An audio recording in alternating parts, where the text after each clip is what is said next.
का आगाज एक बड़ी खबर के साथ कर रहे हैं, जहां विकसित भारत संकल्प यात्रा के लाभार्थियों से संवाद करेंगे मुख्यमंत्री। कुछ देर बाद लाभार्थियों से संवाद करेंगे सीएम। संवाद कार्यक्रम जो है उसका ये कुछ ही देर में शुरू हो जाएगा। इसके साथ ही बताया जा रहा है कि हरियाणा में 4,802 ग्राम पंचायत वार्डों में यात्रा जो है वो पहुंची है और 35 लाख से ज्यादा लोग इसमें भागीदारी ले चुके हैं। तो ऐसे में इन लाभार्थियों से संवाद करेंगे मुख्यमंत्री मनोहर लाल। विकसित भारत संकल्प यात्रा के जो लाभार्थी हैं उनसे संवाद का ये कार्यक्रम, और अब से कुछ ही देर में ये संवाद कार्यक्रम जो है वो शुरू हो जाएगा, जब मुख्यमंत्री मनोहर लाल लाभार्थियों से बातचीत करेंगे। चलिए सीधे रुख करते हैं कार्यक्रम का। संवाद कार्यक्रम। लोकतंत्र में सरकार के काम होते हैं जन कल्याण, और जन कल्याण के कई रूप हैं, कई उसके पहलू हैं। जैसे विकास के काम ये जन सुविधाओं के लिए किए जाते हैं। लोगों को बहुत सी सेवाएं लेने की कठिनाई आती है तो उसमें बहुत सी शिकायतें ये भी प्राप्त होती हैं। तो उन शिकायतों को किस प्रकार से सरल ढंग से दूर किया जाए, और सामाजिक तौर पर चाहे काम हो अथवा व्यक्तिगत तौर पर काम हो, लोगों को सरलता से ये सब काम पूरे हो सकें, ऐसा सरकार का एक दायित्व होता है। पूर्व की सरकारों के समय हम देखते हैं कि ये सुविधाएं प्राप्त करने में बहुत सी उलझनें ये होती थी। काम भले ही कुछ न कुछ सरकारें करते ही रहती हैं, लेकिन उन कामों को विघ्न बाधा रहित से वो काम सब हों, ये सरकारों का काम होता है। और ये जो चक्कर काट काट करके लोग थक जाते थे, उनको दफ्तरों में बाबू सीधा रास्ता नहीं देते थे, ये बहुत बड़ी परेशानी का एक कारण होता था। और साथ में भ्रष्टाचार के दंश से जैसे हमको गुजरना पड़ता था, बहुत ही तकलीफ दे ये विषय सामान्य जन के लिए होता है। हमने जब से भी सत्ता संभाली है, और विशेष तौर पर मैं उल्लेख करना चाहूँगा, मोदी जी की सरकार केंद्र में 2014 में आई और हमने भी हरियाणा में सत्ता 2014 में संभाली थी।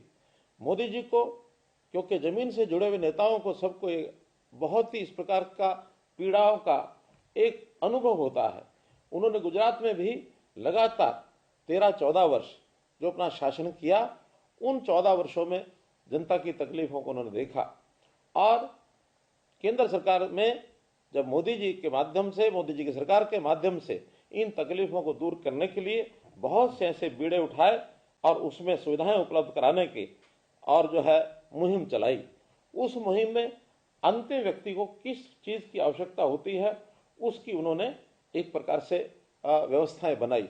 हम जानते हैं कि समाज के अंदर विभिन्न प्रकार के लोग होते हैं। कुछ साधन संपन्न लोग होते हैं, मध्यम वर्गीय लोग होते हैं, कुछ गरीब लोग होते हैं, कुछ इस प्रकार के अभावग्रस्त लोग जिनको कुछ चीज़ों की आवश्यकता होती है। ऐसे सब लोगों को सुविधा से चीज़ें मिल जाए, इसके लिए उन्होंने सब प्रयत्न किए। आम आदमी की ज़रूरत ये क्या हो, इसके लिए ये कार्यक्रम शुरू किया। हमने भी हरियाणा में अप्रैल 2013 के अंदर जनता को सुविधाएं इस प्रकार के पहुंचाने के लिए अप्रैल 2023 में जन संवाद के कार्यक्रम शुरू किए थे, और मैं स्वयं उन कार्यक्रमों में जाता था। साथ में हमारे प्रदेश सरकार के मंत्रीगण, हमारे प्रदेश के सांसदगण, विधायकगण, वो भी सब जाने लगे। लगभग हमने 115 कार्यक्रम इन गांवों में मैंने स्वयं किए, और हमारे सभी और नेताओं के माध्यम से भी 1000 से ऊपर ये कार्यक्रम हो चुके थे। साथ में ही जब हमको ये पता लगा कि मोदी जी ने एक इस यात्रा की जो परिकल्पना की कि विकसित भारत की जो संकल्प यात्रा ये शुरू की जाने वाली है, तो हमें थोड़ा चैन हुआ, क्योंकि हमारी गति में जितने हम कार्यक्रम कर रहे थे, लक्ष्य बड़ा था, 6500 गांव और लगभग 1800 वार्ड। तो ऐसे 8300 कार्यक्रम करने में जितना समय लगने वाला था, हमारे लिए बड़ा कठिन काम था। लेकिन जब ये योजना आई कि विकसित भारत संकल्प यात्रा हर गांव में जाएगी, वार्डों में जाएगी, और निश्चित 2 महीने के कार्यकाल में इस काम को पूरा किया जाएगा, तो हमको एक संतोष हुआ कि हमारे सारे काम को संकल्प यात्रा के माध्यम से और ये पूरा किया जाएगा। आज मुझे खुशी है कि 30 नवंबर को ये यात्रा शुरू हुई। आज हम 7 जनवरी तक आंकड़ा लगाते हैं तो लगभग 5000 कार्यक्रम 8300 में से ये हो चुके हैं। बाकी बचे हुए 3300 जो कार्यक्रम हैं आने वाली 25 जनवरी तक ये सब काम संपन्न हो जाएंगे, ऐसा मुझे लगता है।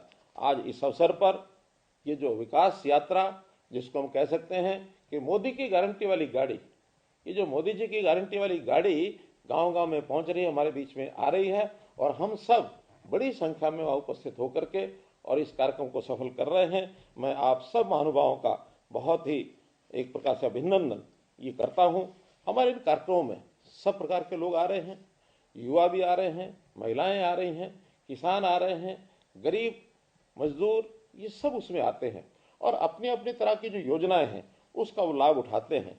मुझे पता है कि जो सबसे पहले दिन 30 नवंबर को जब यात्रा शुरू हुई तो फरीदाबाद में फतेहपुर विलोच गांव के अंदर जो इस कार्यक्रम को मैंने शुभारंभ करवाया था, तो उस समय एक ऐसा सरकारी योजनाओं को लाभ लेने वाले जो लोग थे ये बड़ी संख्या में आए, लेकिन लगता था कि 25 जनवरी तक पता नहीं लोग कम होंगे ज्यादा होंगे, एक संशय मन में था। लेकिन आज 38 दिन पूरे होने के बाद और ये जो कार्यक्रमों का मैंने देखा है, यानी अभी तक लगभग इस समय हमारे जो 35 लाख लोग इन कार्यक्रमों में भाग ले चुके हैं और इन 35 लाख लोगों में भी 29 लाख लोग ऐसे हैं जिन्होंने स्वयं संकल्प लिया है, शपथ ली है। तो इतनी बड़ी संख्या में जो लोग आ रहे हैं और अपनी इन योजनाओं का जो लाभ उठा रहे हैं, तो इससे प्रधानमंत्री जी ने किस प्रकार का कार्यक्रम शुरू किया, उनके विजन, उनकी सोच, इसका पता लगता है कि किस प्रकार और गांव में सारे देश भर में नीचे तक के लोग यहाँ उपस्थित होंगे और सब सरकारी योजनाएं, चाहे वो केंद्र की योजनाएं हैं अथवा प्रदेश की योजनाएं हैं, उनका वो लाभ उठा सकेंगे। तो एक बहुत बड़ा कार्यक्रम प्रधानमंत्री जी की सोच का ये हमको दिख रहा है। मुझे खुशी है कि विकसित भारत जन संवाद संकल्प यात्रा ये जैसे सफल हो रही है और आने वाले समय में इस यात्रा के माध्यम से लोगों को हमको मैसेज देना है। मैसेज ये है कि भारत अपना देश ये विकसित देशों की श्रेणी में कैसे आए। जैसा हम जानते हैं अभी तक भारत विकासशील देशों में ही आता है। आने वाले 25 साल अर्थात देश को जब आजाद होकर 100 साल पूरे होंगे 2047 तक, कैसे भारत देश विकसित होगा, क्योंकि विकसित देश अपने आप में एक पैरामीटर पूरे करते हैं कि वहां किस किस प्रकार की आवश्यकताएं लोगों की पूरी हों। कोई भी आवश्यकता जो सामान्य व्यक्ति है वो अभावग्रस्त व्यक्ति उससे महसूस ना करे उस जरूरत को, उस दिन वो विकसित कहलाएगा। आज दुनिया के लगभग 200 देशों में 37 देश ऐसे हैं जो विकसित श्रेणी में आते हैं। हम अभी 37 देशों से बाहर हैं, लेकिन आने वाले 25 वर्षों में देश के प्रधानमंत्री जी की ये कल्पना है कि हम उस श्रेणी में पहुंच जाएं और हर व्यक्ति को उसकी आवश्यकताएं ये पूरी हों। आखिर विकसित भारत क्या है? विकसित भारत में सामान्य जन देश का एक नारा बोलता था जिसको आज हम याद करते हैं, रोटी कपड़ा और मकान, शिक्षा स्वास्थ्य और सम्मान। ये सुलभ तरीके से कैसे सबको मिले, और ये सबको सुलभ तरीके से मिलता है तो समझता हूं देश की एक स्थिति बेहतर स्थिति हो सकती है। नए शब्दों में नए अर्थों में हमने उसको थोड़ा सा और इलेबोरेट किया है। मैंने उसको 7 स्टार विकास इसका नाम दिया है।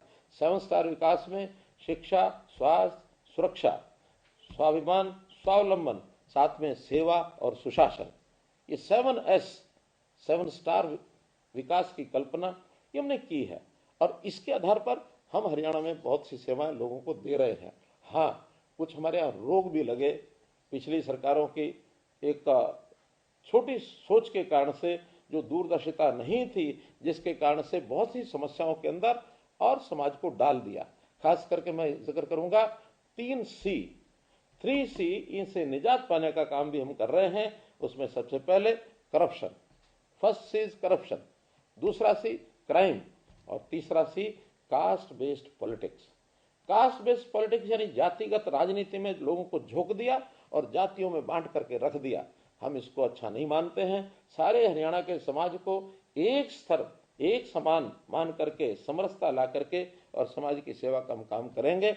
आपको मित्रों ध्यान में होगा कि जब 2014 में सबसे पहली बार हमने सरकार संभाली थी, उससे पहले मैंने एक नारा दिया था, हरियाणा एक हरियाणवी एक।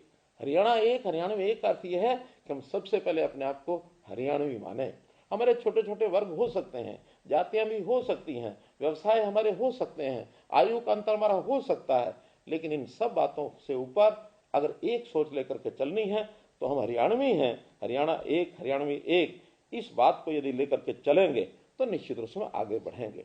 हमने अपने इस विकास के मॉडल को हरियाणा में इस प्रकार से भी बनाया कि बहुत योजनाएं सरकारों की जातियों के आधार पर बनती रही है। एससी बीसी एक कमजोर वर्ग है, मान के चलता हूं, लेकिन कमजोर वर्ग सामान्य समाज में भी बहुत बड़ी संख्या में ऐसा वर्ग होता है। तो आखिर हमने सुख सुविधाएं किनकी बढ़ानी है? जो समाज के इस सारे सिस्टम में अंतिम पायदान पर खड़ा है, उसी व्यक्ति को, उसी परिवार को थोड़ी सी आवश्यकता पूर्ति करने के नाते से हमको योजनाएं बनानी चाहिए। मैं तो यहां तक मानता हूं कि सरकार के साधनों पर, हमारे साधनों के ऊपर सबसे पहला अधिकार ये गरीब व्यक्ति का है। तो गरीब व्यक्ति की सेवा पहले होनी चाहिए, वो किसी भी जाति का हो। तो अंत्योदय नाम की जो सोच है, पंडित दीनदयाल जी उपाध्याय ने जो अंत्योदय नाम की सोच के साथ एक हमको एक विचार दिया, उस हिसाब से अर्थात गरीब की सेवा पहले करना, उसी नाते से प्रधानमंत्री जी ने सामान्य जन के लिए जो योजनाएं शुरू की, बहुत सी योजनाएं जिसका लगातार लाभ तो मिल ही रहा है, लेकिन इन कार्यक्रमों के माध्यम से अर्थात जो हमारी विकसित भारत संकल्प यात्रा, जनसंवाद यात्रा, इसके माध्यम से गांव-गांव में जाकर व्यक्ति सरकारी दफ्तरों में आए, इसकी बजाय हमारा सिस्टम ऐसा हो कि हम उसके गांव में जाएं, पूरी सरकार उसकी गांव में जाए और उन सब योजनाओं का लाभ मिले। केंद्र सरकार की योजनाएं बहुत से हमको मालूम है, जैसे प्रधानमंत्री उज्ज्वला योजना, प्रधानमंत्री आवास योजना, प्रधानमंत्री जीवन ज्योति योजना, प्रधानमंत्री सड़क सुरक्षा योजना, मुद्रा योजना, स्वामित्व योजना, स्वनिधि योजना, विश्वकर्मा योजना, फसल बीमा योजना, नमो ड्रोन दीदी, ये योजना, तो ऐसी कितनी ही योजनाएं गिनाई जा सकती हैं। इन सब योजनाओं का लाभ आखिर जिस व्यक्ति की जरूरत है उसको मिल रहा है कि नहीं मिल रहा है, इसकी जानकारी तब मिली जाकर के बहुत से लोग अभी भी वंचित थे, जो आज आकर के लगातार इन योजनाओं का लाभ ले रहे हैं। जो लाखों की संख्या में सब लोग उमड़े हैं, उसके अंदर बहुत बड़ी बड़ी संख्या में उन लोगों ने जो योजनाओं का लाभ उठाया है, उसके अंदर जैसा मैंने बताया कि स्वास्थ्य शिविरों के अंदर स्वास्थ्य की जांच कराने वाले लोग 6,42,000 लोगों ने अपने स्वास्थ्य शिविरों के अंदर जांच कराई है। टीबी से संबंधित जांच ये भी लगभग 4,39,000 लोगों की ये हुई है। पीएम उज्ज्वला योजना जिसका मैंने जिक्र किया, उसके अंदर भी नए 29,000 लोगों ने रजिस्ट्रेशन अपना कराया है। आयुष्मान के कार्ड 7,35,000 नए आयुष्मान के कार्ड इन 38 दिनों में ये जारी किए गए हैं। इसी प्रकार सुरक्षा बीमा योजना में भी 52,000 लोगों का पंजीकरण हुआ है। चिरायु योजना में 1,10,000 लोग नए ये जोड़े गए हैं। पीएम स्वनिधि शिविरों में भी लगभग 10,000 लोगों को और उनका पंजीकरण किया गया है। ऐसे ही आधार कार्ड शिविर, इसमें भी 9,400 लोग ये नए ऐसे मिले जिनके आधार नहीं बने हुए थे, उनके आधार भी बनाए गए हैं। और ऐसे ही सेवा शिविरों में जो परामर्श प्राप्त किया लोगों ने, क्योंकि बहुत सी ऐसी लोगों की समस्याएं भी होती हैं, उनको अपने नए काम भी करने होते हैं, उनको उनकी काउंसलिंग की जाती है। तो ऐसे परामर्श जिन्होंने आकर के लिया है, 1,17,000 लोगों ने ये परामर्श आकर के लिया है। हमने हरियाणा में भी बहुत सी ऐसी नई योजनाएं चालू की हैं, जिनको साथ ही साथ उनका भी लाभ इन यात्रा के कार्यक्रमों में हो रहा है। जैसे परिवार पहचान पत्र, इसमें आने वाली कठिनाई इसको भी दूर किया जाता है। लगभग 1,48,000 लोग ऐसे हैं जिन्होंने अपने परिवार पहचान पत्र की कठिनाई के कारण से अपना आवेदन ये दर्ज कराया है। मेरी फसल मेरा ब्यौरा, इसके तहत भी 43,000 किसानों ने आकर के और अपनी जानकारियां उसके अंदर भरी हैं। स्वामित्व के कार्ड 30,322 कार्ड ये भी बांटे गए हैं। हमने इसी प्रकार से मुख्यमंत्री अंत्योदय परिवार उत्थान योजना ये भी चालू की है, जिसके अंदर बैंकों को कहा गया है कि वो ऋण जो है उसका वितरण करें। 13,552 लोगों ने इसका ऋण का भी बांटने का काम किया है। ऐसे ही सैनिक और अर्धसैनिक कल्याण निगम कल्याण विभाग के जो कैंप हैं, इसमें भी लोगों ने अपनी आकर के शिकायतें दर्ज कराई हैं। 8,059 लोग ऐसे हैं जिन्होंने इसका भी लाभ उठाया है। मित्रों, इन सब योजनाओं का लगातार जो लाभ उठा रहे हैं, इनको इन शिविरों के अभाव के कारण से था यात्रा के जो कार्यक्रम है ये अगर न होते तो हो सकता है शायद इसमें से कुछ लोग वंचित रह जाते। लेकिन जब सरकार घर घर गई है, हमारी वैन वहां जाती है, वहां स्टॉल लगाए जाते हैं, वहां कंप्यूटर की टीम हमारी बैठी है, क्रीड़ा विभाग के लोग वहां बैठे हैं ऐसे, और वहां हमारे नेता भी सब जगह पहुंच रहे हैं। आज मैं आप सबको सामूहिक तौर पर एक ही स्थान से संबोधित इसलिए कर रहा हूं कि इन सब योजनाओं का ठीक से आपको जानकारी मिले। तो इस प्रकार ये जो सारा लाभ हम उठा रहे हैं, इस नाते से और भी इन शिविरों में जो जो चीजें आपकी आवश्यकता होगी, इसका हम जो है आपको जानकारियां देते रहेंगे। वहां पर जो लोग हाथों हाथ योजना का लाभ नहीं उठा पाते हैं, वो अपना आवेदन, अपनी एप्लीकेशन वहां दे करके जाते हैं, वो हमारे पास यहाँ पहुंचती है। इनको हम अपने जन संवाद पोर्टल में दर्ज करते हैं और जन संवाद पोर्टल के अंदर जितने विभाग हैं सबको ऑनलाइन वो शिकायतें, वो आवेदन, वो मांग पत्र भेज दिए जाते हैं। और भेजने के बाद लगातार उनसे हम संपर्क बनाए रहते हैं कि कितने कितने काम उनके पूरे हुए हैं। आज तिथि तक 59,000 आवेदन ऐसे हमारे जन संवाद पोर्टल के ऊपर रजिस्टर हुए हैं, जिसके अंदर लगभग 12,000 ऐसे हैं जिनके काम या तो पूरे हो गए हैं या जिनको जानकारी दे दी गई है कि ये अभी संभव नहीं है। बहुत काम ऐसे भी होते हैं जिसमें कुछ विवादों के कारण से लगातार कहीं पुलिस की इन्वेस्टिगेशन है, कहीं कोर्ट के अंदर कोई केस है, कहीं जमीनों के झगड़े हैं, या जो मांग है वो किसी जमीन के अभाव के कारण से पूरी नहीं हो सकती है। तो इस प्रकार का उनका निपटारा भी सब हम करते हैं। लेकिन एक एक बात की जानकारी आवेदनकर्ता को हम पहुंचाते हैं, उसको SMS जाता है, उनको टेलीफोन जाता है। लोगों को ये संतोष होना चाहिए कि मेरी एप्लीकेशन के ऊपर काम हुआ है, और यदि हम काम पूरा करते हैं और उनको एक जानकारी हो जाती है तो निश्चित रूप से उसका एक सबको संतोष होता है। तो ऐसे सब चीजें हमने जो की हैं, इसका आम जन को बहुत लाभ हो रहा है, चाहे वो केंद्र की योजनाएं हैं, चाहे वो हरियाणा की योजनाएं हैं, और उसमें नई योजनाएं भी क्या क्या हो सकती हैं, खास करके रोजगार के नाते जो नई योजनाएं और लागू हो सकती हैं उसके बारे में भी हम सबको जानकारी देते हैं। प्रधानमंत्री जी ने एक लक्ष्य रखा है कि 2 लाख से अधिक सूक्ष्म उद्योग इनको स्थापित किया जाए और एक लोगों को नए रोजगार के अवसर दिलाया जाए। तो हमने हरियाणा में भी इस प्रकार हर ब्लॉक के अंदर एक क्लस्टर ऑफ इंडस्ट्रीज, छोटे उद्योग, MSME का उद्योग ये वहाँ बने, तो उसकी योजना भी हमने बनाई है। और हमारी जो बहनें हैं, विशेष तौर पर सेल्फ हेल्प ग्रुप, स्वयं सहायता समूह, इनके माध्यम से उनको रोजगार मिले। देश भर में 2 करोड़ बहनों को कैसे लखपति बनाया जाए, ये प्रधानमंत्री जी का टारगेट है। हमारे यहाँ हरियाणा में भी आज लगभग 65 लाख बहनें ये इन स्वयं सहायता समूह के साथ जुड़ी हुई हैं।